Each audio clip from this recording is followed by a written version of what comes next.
I could go into a lot more detail, but instead, I'm going to talk to you about the deadly terrorist threat we face.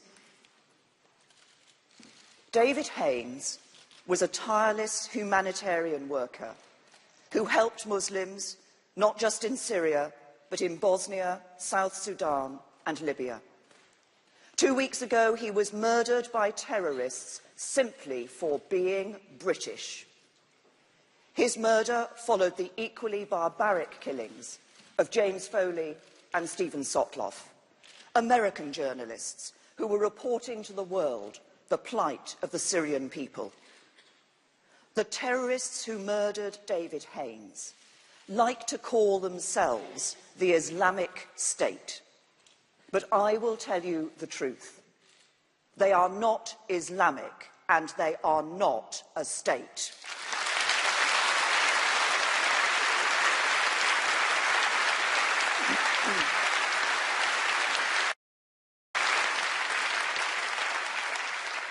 Their actions have absolutely no basis in anything written in the Quran.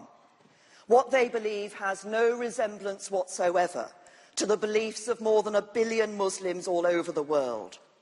And, like all the other Islamist terrorist organisations, they have caused the deaths of many thousands of innocent Muslim civilians.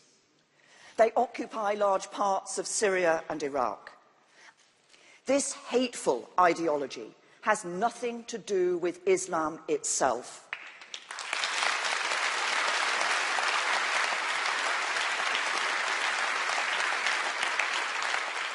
And it is rejected by the overwhelming majority of Muslims in Britain and around the world. The Quran says, "O mankind, we created you from a single pair of a male and a female, and made you into nations and tribes that ye may know each other."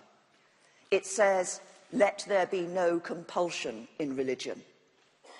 So let this message go out from this hall, that the extremists will never succeed in dividing us. Let the message go out that we know Islam is a religion of peace and it has nothing to do with the ideology of our enemies. Let us stand...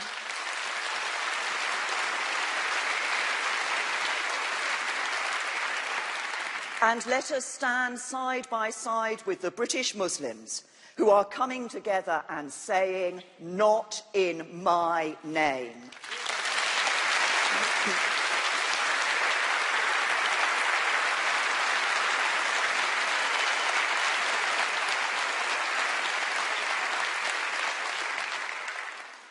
We must do everything we can to defeat this ideology and prevent the radicalisation of young British Muslims.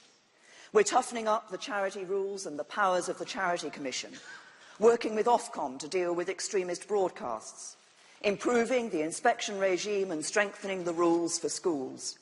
We're working with the Ministry of Justice to tackle radicalisation in prisons, demanding more from universities to